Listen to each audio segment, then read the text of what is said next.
Hello student, आज हम लोग कक्षा 12वीं में आगे पढ़ेंगे अभिक्रिया की दर प्रदर्शित करने की विधियों के बारे में। तो पिछली क्लास में हम लोगों ने रासायनिक अभिक्रिया की दर को कैसे निकालते हैं उसके बारे में देखे थे। आज हम लोग देखेंगे कि जो रासायनिक अभिक्रिया हैं उनकी दर को प्रदर्शित करने की विधियाँ कौन कौन सी हैं। सबसे पहले हम देखते हैं कि जो स्टाइकियोमेट्री जो समान स्टाइकियोमेट्री में रहेंगे, जैसे कि अभिकारक की संख्या जितनी रहेगी उतनी ही संख्या उत्पाद की रहेगी और उसमें 2, 3, 4 इन सब संख्याओं का गुणा नहीं रहेगा तो कहलाएंगे समान स्टाइकियोमेट्री में। तो वे अभिक्रियाएं जिसमें स्टाइकियोमेट्री अभिकारक के और उत्पाद की समान रहती है उस प्रकार की अभिक्रियाओं को कैसे व्यक्त करते हैं उसको पहले देखेंगे। तो इसके लिए एक एग्जाम्पल देखते हैं। इसमें नाइट्रिक ऑक्साइड लिया गया है NO जो कि गैसियस फॉर्म में है और ओजोन लिया गया है, ये भी गैस रूप में लिया है। तो ये दोनों मिल करके यहाँ पे प्रोडक्ट का फॉर्मेशन करेंगे और बनाएंगे NO2 गैस के रूप में और ये बनेगा O2 गैस के रूप में। तो यहाँ पे इस अभिक्रिया को देखते हैं तो इसमें अभिकारक के नाइट्रिक ऑक्साइड NO की संख्या भी 1 है, कुछ नहीं है माने कि 1 है। इसके सामने यहाँ पे कुछ लिखा रहना चाहिए था पर कुछ नहीं है माने कि 1 है। ओजोन भी 1 ही लिया गया है, NO2 1 ही बन रहा है और O2 भी 1 ही बन रहा है, माने सब की संख्या 1 ही है। तो यहाँ पे ये जो एग्जाम्पल हो जाएगा वो समान स्टाइकियोमेट्री गुणांक वाले रासायनिक अभिक्रिया का एग्जाम्पल है। तो इसमें हम लोग रेट ऑफ रिएक्शन लिखेंगे या इस अभिक्रिया की दर के बारे में लिखेंगे। तो सबसे पहले हम लोग लिखते हैं उसमें अभिक्रिया की दर लिखेंगे तो क्या क्या उसमें परिवर्तन होगा। यहाँ पे देखते हैं तो NO और O3 ये दोनों अभिकारक हैं, तो समय के साथ इनकी सांद्रता में कमी आएगी, माने ये दोनों कम होते जाएंगे या फिर लुप्त होते जाएंगे। और NO2 और O2 यहाँ पे प्रोडक्ट हैं या उत्पाद हैं, इसलिए समय के साथ इनकी सांद्रता में वृद्धि होगी, माने समय के साथ ये उत्पन्न होंगे या फिर बनते जाएंगे। तो इसी के आधार पर लिखा गया है कि अभिक्रिया की दर बराबर NO के विलुप्त होने की दर या फिर ओजोन के विलुप्त होने की दर या NO2 के उत्पन्न होने की दर या फिर O2 के उत्पन्न होने की दर। तो यहाँ पे इससे स्पष्ट होता है कि जो अभिकारक है वो दोनों विलुप्त होगा और उत्पाद है वो दोनों उत्पन्न होगा। तो जो अभिकारक हैं उनको विलुप्त होगा तो उसके सामने माइनस ऋण का चिन्ह आएगा और जो प्रोडक्ट है वो बन रहा है इसलिए उनके सामने कुछ भी चिन्ह नहीं आता है, माने कि धन का ही चिन्ह रहेगा। अब यहाँ पे सब के बाद बराबर बराबर लिखा गया है, प्लस माइनस नहीं लिखा है। इसका मतलब है कि जो अभिक्रिया की दर है उसको इन चारों में से किसी एक के द्वारा भी प्रदर्शित कर सकते हैं। इस पद में भी प्रदर्शित कर सकते हैं, इसमें भी प्रदर्शित कर सकते हैं, माने चारों में से किसी एक के द्वारा भी हम रेट ऑफ रिएक्शन या अभिक्रिया की दर को प्रदर्शित कर सकते हैं। इसलिए यहाँ पे सब में बराबर बराबर दिया गया है, न कि प्लस और माइनस दिया है। यहाँ पे अब देखते हैं कि इसका विलुप्त होने की दर, माने कि इसमें समय के साथ परिवर्तन हो रहा है इसलिए समय को भी दिया है डेल्टी के रूप में, इसमें भी चेंज होगा समय में। और सांद्रता को बड़ा वाला ब्रैकेट से रिप्रेजेंट किया है मोलर सांद्रण को, और इसमें डेल परिवर्तन को प्रदर्शित करता है और माइनस इसकी कमी को प्रदर्शित करेगा, माने समय के साथ कमी। तो माइनस डेल NO अपॉन डेल्टी ये हो गया इसके लिए। अब ओजोन के विलुप्त होने की दर तो ये भी कम हो रहा है तो माइनस आएगा, डेल परिवर्तन के लिए है, O3 का मोलर सांद्रण बड़ा ब्रैकेट अपान डेल्टी समय में परिवर्तन। तो ओजोन के विलुप्त होने की दर, NO2 के उत्पन्न होने की दर, माने कि NO2 बन रहा है तो माइनस नहीं आया है, देखिए यहाँ पे माने कि प्लस है, कुछ नहीं है। तो NO2 बन रहा है मोलर सांद्रण के रूप में अपान डेल्टी समय के साथ, ये भी बन रहा है, ये भी समय के साथ O2 के उत्पन्न होने की दर। तो इसके लिए O2 बन रहा है अपान डेल्टी माने कि समय के साथ। तो ये हो गया। इन सब को इस प्रकार से हम रेट ऑफ रिएक्शन के रूप में लिख सकते हैं, जब सब की सांद्रता एक एक हो, माने एक एक अणु लिया गया हो और स्टोइकियोमेट्रिक समान हो सबका। यह था पहला, जब समान स्टोइकियोमेट्री रहेंगे। अब दूसरा हम लोग देखते हैं कि अभिक्रिया की दर को प्रदर्शित करना, जिसमें अभिकारक एवं उत्पाद भिन्न स्टोइकियोमेट्री वाले रहेंगे। इसके लिए एक एग्जाम्पल देखते हैं, तब समझ में आएगा। H2 गैस के रूप में और I2 भी गैस के रूप में है, ये दोनों मिलकर बनाते हैं HI या हाइड्रोजन पर आयोडाइड। यहाँ पे H2 और नहीं हाइड्रोजन आयोडाइड, तो ये बनाएंगे, तीनों गैस फॉर्म में है। यहाँ पे हाइड्रोजन एक लिया गया है, एक अणु, आयोडीन का एक अणु लिया गया है, लेकिन HI के 2 अणु बन रहे हैं। तो इसके लिए जब हम लोग रेट ऑफ रिएक्शन लिखेंगे तो ये हो जाएगा, देखिए यहाँ से H2 गैस है, तो ये तो लुप्त होगा, अभिकारक है ये दोनों, तो ये दोनों लुप्त होंगे। तो यहाँ पे minus del H2 upon del t, ये लुप्त होने की दर हाइड्रोजन के, यहाँ पे आयोडीन के लुप्त होने की दर तो minus del I2 upon del t, ये दोनों तो सेम है पहले वाला जैसे ना। यहाँ पे चेंज होगा, यहाँ पे 2 है, तो जो भी हम लोग प्रोडक्ट लेंगे या फिर रिएक्टेंट लेंगे, उसके सामने इस प्रकार से जब 2, 3 या 4 लिखा रहेगा, तो उसके लिए उसको इसमें रेट ऑफ रिएक्शन में बटा के रूप में लिखते हैं। माने 2 है तो यहाँ पे लिखे हैं 1/2, अगर 3 रहता तो लिखते 1/3, अगर यहाँ पे 4 रहता तो लिखते 1/4, बाकी सब सेम रहेगा। डेल रहेगा, HI भी रहेगा मोलर सांद्रण के रूप में, और डेल टी भी सेम रहेगा। तो जब यहाँ पे कोई छोटा सा संख्या आ जाता है सामने में, यहाँ पे या फिर यहाँ पे, तो उसको 1 के रूप में लिख दिया जाता है। यही है इसको प्रदर्शन की विधि। एग्जाम्पल के लिए और एक देख लेते हैं कि AA प्लस BB मिल के बनाएंगे CC प्लस DD। तो इसमें अभिक्रिया की दर हो जाएगा, तो इसके लिए हो जाएगा 1/A, और ये लुप्त होगा समय के साथ, तो -1/A, और del A upon del t, इसके लिए हो जाएगा -1/B del B upon del t, इसके लिए हो जाएगा -1/C del C upon del T, और इसके लिए हो जाएगा माइनस, इसमें नहीं होगा माइनस क्योंकि ये दोनों प्रोडक्ट हैं तो प्लस में आएंगे, तो 1/D del D upon del T, और ये हो जाएगा 1/C del C upon del T, और ये दोनों भी वही। तो सब में 1/A इसमें आया, इसमें 1/B आया, इसमें 1/C, इसमें 1/D। तो ये अलग अलग स्टोइकियोमेट्री के हैं, जो कि ABCD अलग अलग कोई भी मान हो सकता है ABCD के जगह, इसलिए इसको ऐसे बटा के रूप में लिखेंगे तो इसका प्रदर्शन होगा। अब देखते हैं औसत दर तथा तात्क्षणिक दर। तो औसत दर से मतलब है कि कोई भी रासायनिक अभिक्रिया T1 समय पर स्टार्ट होती है और T2 समय तक जाती है, तो पूरे समय में जो भी अभिक्रिया जिस भी गति से होगी उसका औसत निकालेंगे, तो जो हम लोग को दर मिलेगा वही कहलाएगा उस अभिक्रिया का औसत दर। तो दर को हम लोग सांद्रण में परिवर्तन बटा समय अंतराल से प्रदर्शित करते हैं।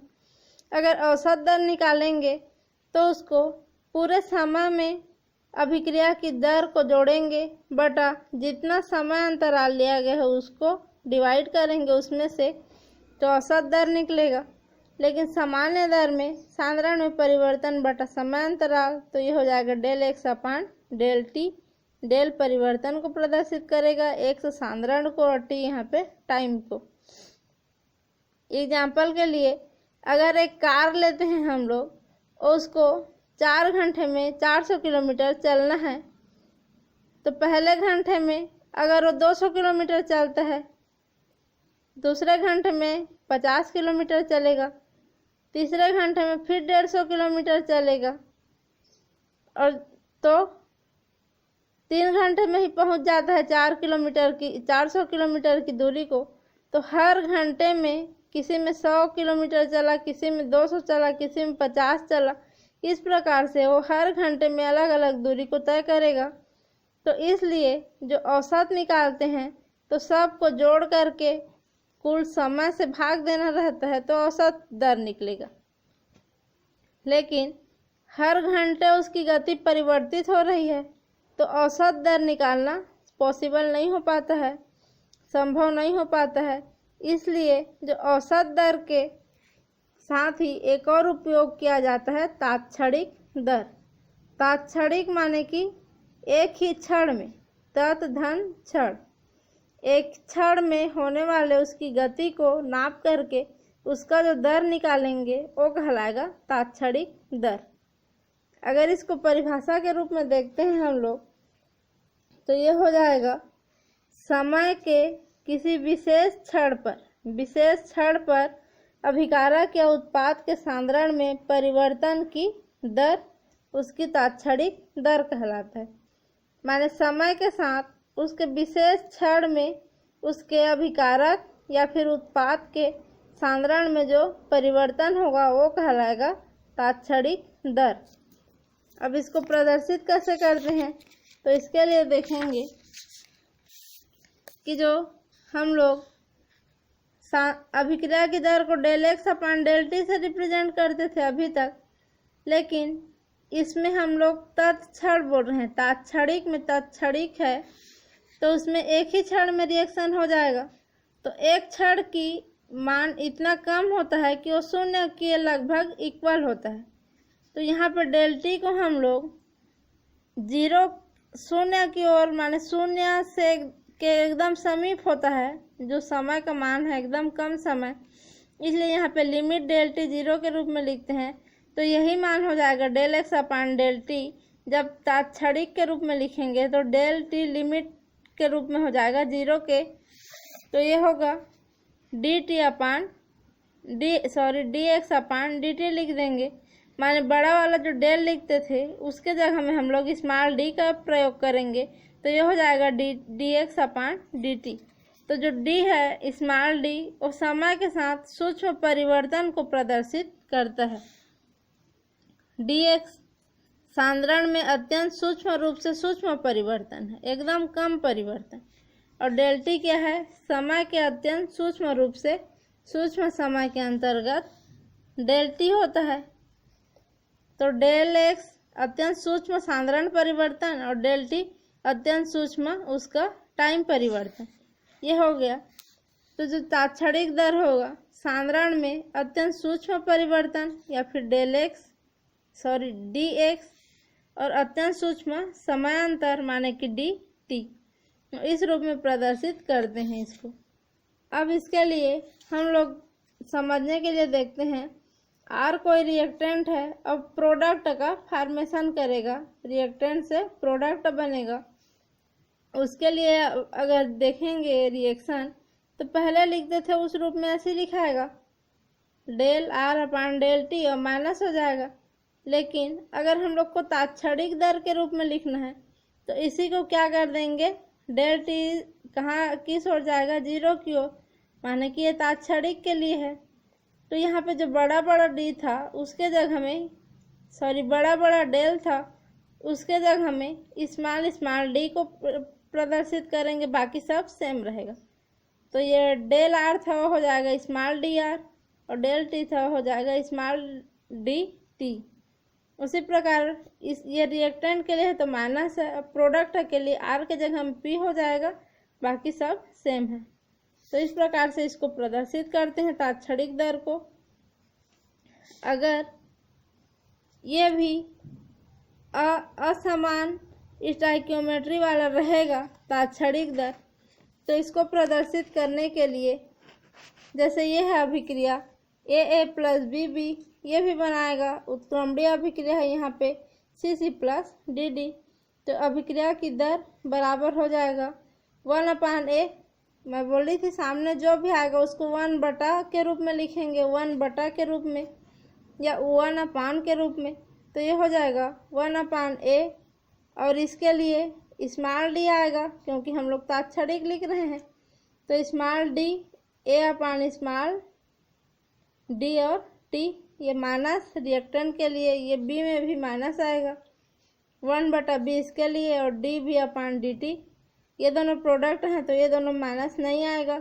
ये हो जाएगा 1/C dC/dt और ये हो जाएगा 1/D dd/dt। तो ये हो गया यहाँ पे अभिक्रिया की दर की प्रदर्शन की विधि। उसके बाद हम लोग देखते हैं कि अभिक्रिया की दर का प्रायोगिक निर्धारण कैसे करते हैं। तो किसी भी अभिक्रिया की दर का प्रायोगिक निर्धारण करने के लिए एक जो समय अंतराल रहता है उसको सांद्रता के साथ उसका ग्राफ खींचते हैं और उस हिसाब से उसका प्रायोगिक निर्धारण किया जाता है। ये उतना इम्पोर्टेंट नहीं है क्योंकि इसको ग्राफ के द्वारा ही समझ सकते हैं। तो इसको देखते हैं ग्राफ में।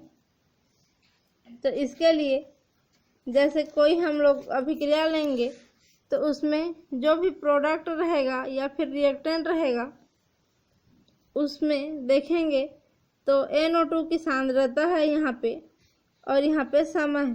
तो सांद्रता और समय के बीच हम लोग ग्राफ खींचते हैं। तो अलग अलग समय, माना कि 100 सेकंड में, 200 सेकंड है, 300 सेकंड है, 400 क्योंकि यहाँ पे सेकंड में लिया गया, 500 सेकंड, 600 सेकंड। तो इन सब सेकंड में इसकी सांद्रता पहले कितनी थी, फिर कितनी हुई, फिर कितनी हुई। तो सांद्रता पहले क्या था, 0.01 था, फिर 0.02, फिर 0.03। तो समय के साथ सांद्रता को मिलाते हुए हम लोग बिंदु बनाते जाएंगे, फिर उसमें 0 से मिला करके खींचेंगे तो जो वक्र मिलता है उसी के आधार पे उसका प्रायोगिक निर्धारण होता है। ये प्रयोग के लिए यूजफुल है क्योंकि प्रयोग में जब किया जाता है तो उसमें हर अलग अलग टाइम पे उसकी सांद्रता को नोट करते हैं और उस हिसाब से इसका कैलकुलेशन किया जाता है। यहाँ पे अगर हम लोग सारणी देखेंगे तो अलग अलग समय पे NO2 की सांद्रता को दिया हुआ है और NO2 का दिया हुआ है, N2O5 का दिया हुआ है और O2 का दिया हुआ है। तो ये रिएक्शन करके इन दोनों का फॉर्मेशन करेगा, माने N2O5 से NO2 बनेगा और O2 बनेगा। तो इसमें अलग अलग टाइम पे जो दिया हुआ है उसके हिसाब से औसत इसके अभिक्रिया का दर का कैलकुलेशन किया जा सकता है। उसके बाद आगे देखते हैं अभिक्रिया की दर को प्रभावित करने वाले कारक। तो इसमें सबसे महत्वपूर्ण है ये। तो कोई भी रासायनिक अभिक्रिया है उसको प्रभावित करने वाले कारक बहुत सारे हैं।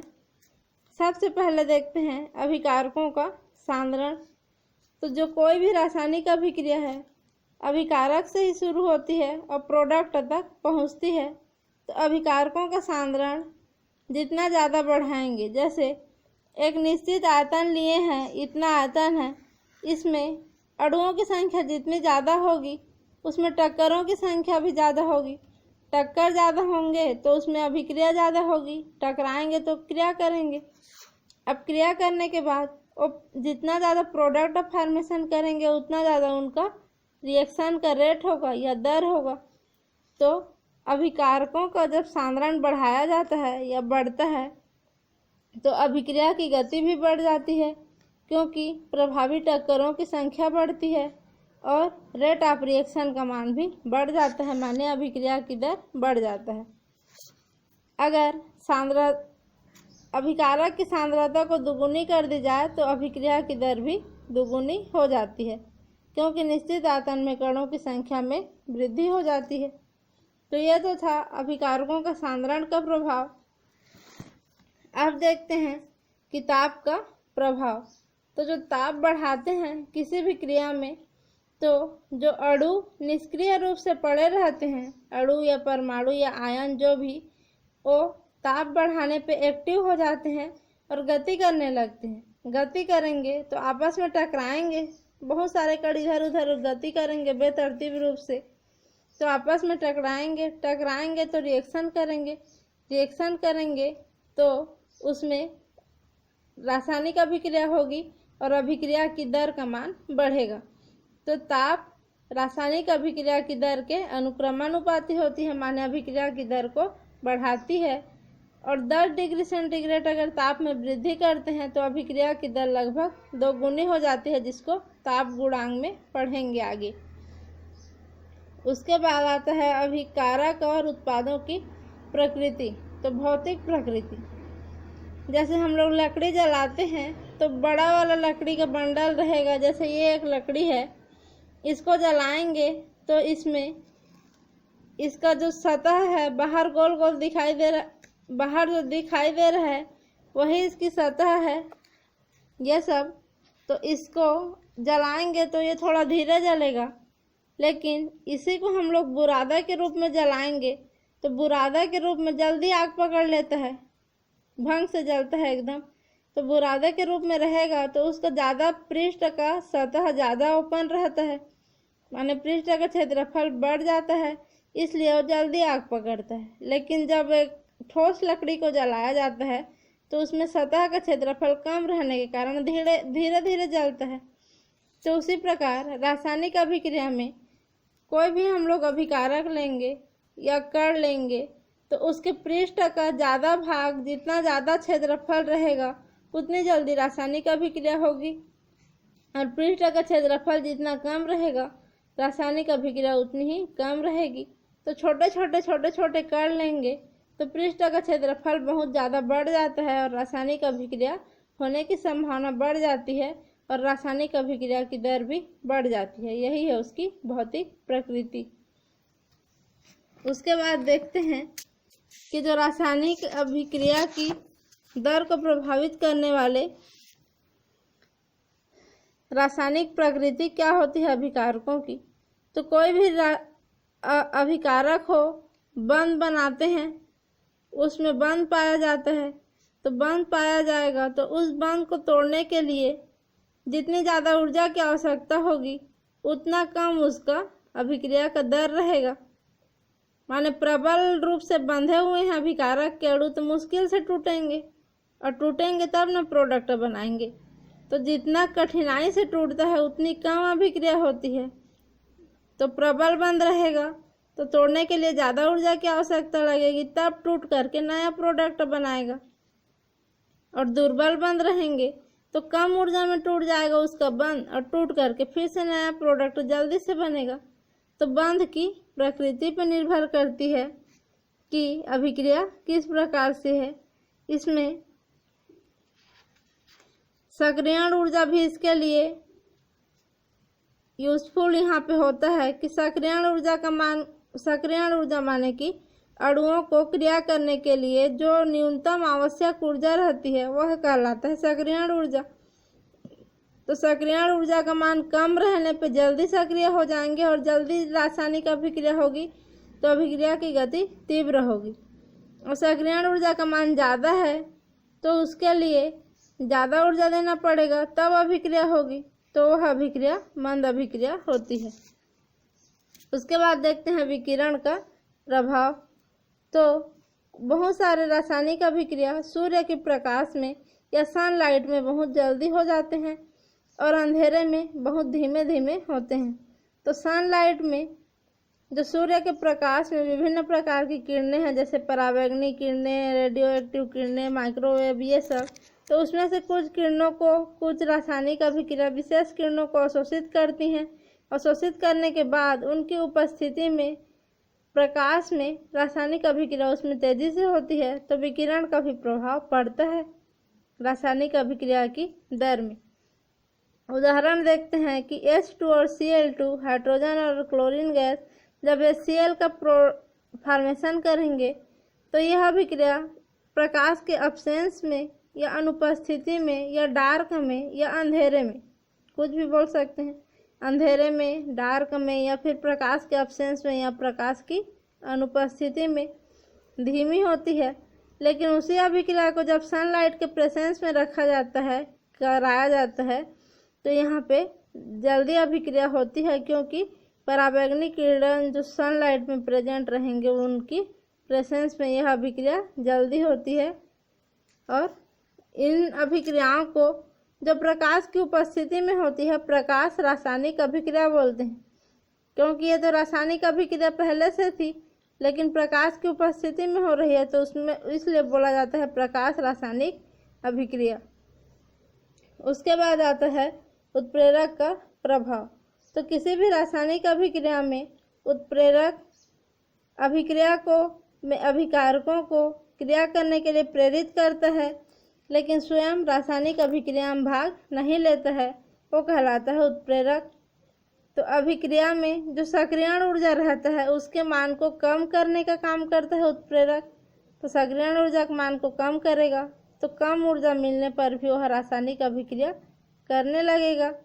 या फिर यह क्या करता है, एक नया मार्ग या पथ उपलब्ध कराता है जिसमें रासायनिक अभिक्रिया आसानी से हो सकती है।